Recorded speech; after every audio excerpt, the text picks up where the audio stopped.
விஜயதசமி பண்டிகையையொட்டி கோயில்களில் அதிகாலை முதலே ஏராளமானோர் திரண்டு சுவாமி தரிசனம் செய்தனர். 9 நாட்கள் கடைபிடிக்கப்படும் நவராத்திரி விழா நாடு முழுவதும் கோலாகலமாக கொண்டாடப்பட்டது.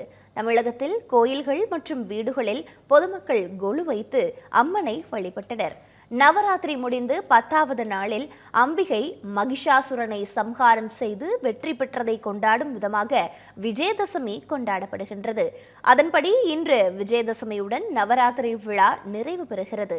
இதனால் பல்வேறு பகுதிகளில் உள்ள கோயில்களில் அதிகாலையிலேயே ஏராளமான பக்தர்கள் திரண்டனர். கோயில்களில் சிறப்பு வழிபாடு மேற்கொண்ட பக்தர்கள் தங்களது குடும்பத்தினரோடு சுவாமி தரிசனம் செய்து விஜயதசமி பண்டிகையை கொண்டாடி மகிழ்ந்தனர். விஜயதசமியையொட்டி அனைத்து அரசு மற்றும் அரசு நிதி உதவி பெறும் தொடக்க மற்றும் நடுநிலை பள்ளிகளில் இன்று மாணவர் சேர்க்கை நடைபெற இருக்கிறது. விஜயதசமி பண்டிகை நாடு முழுவதும் இன்று கொண்டாடப்பட்டு வருகின்றது. இன்றைய நாளில் தொடங்கும் காரியம் வெற்றியடையும் என்பது ஐதீகம்.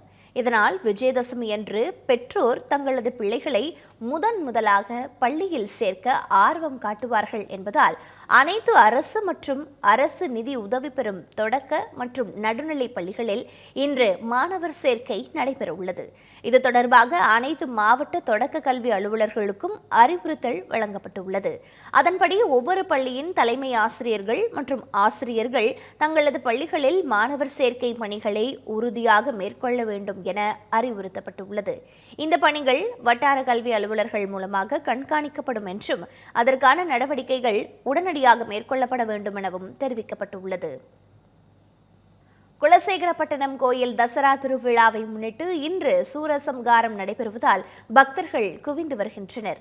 தூத்துக்குடி மாவட்டம் குலசேகரப்பட்டினம் முத்தாரம்மன் உடனுரை ஞானமூர்த்தீஸ்வரர் கோயில் தசரா திருவிழா கடந்த 23ஆம் தேதி கொடியேற்றத்தோடு தொடங்கியது. தொடர்ந்து பக்தர்கள் காப்பு கட்டி பல்வேறு வேடமணிந்து அம்மனுக்கு காணிக்கை வசூலித்தனர். தசரா விழாவின் சிகர நிகழ்ச்சியான மகிஷாசூர சம்ஹாரம் இன்று நள்ளிரவு நடைபெறுகிறது. இதனையொட்டி இரவு 12 மணிக்கு அம்மன் சிம்ம வாகனத்தில் கடற்கரை சிதம்பரேஸ்வரர் கோயில் முன்பாக எழுந்தருளி மகிஷாசுரனை சம்ஹாரம் செய்வார். அதனைத் தொடர்ந்து நாளை கோயிலில் கொடி இறக்கப்பட்டதும் பக்தர்கள் காப்பை அவிழ்த்து வேடம் களைந்து விரதத்தை நிறைவு செய்வார்கள். இந்நிலையில் மகிஷாசூர சம்ஹாரம் இன்று நடைபெறுவதை முன்னிட்டு பக்தர்கள் குலசேகரப்பட்டினத்தில் குவிய தொடங்கியுள்ளனர்.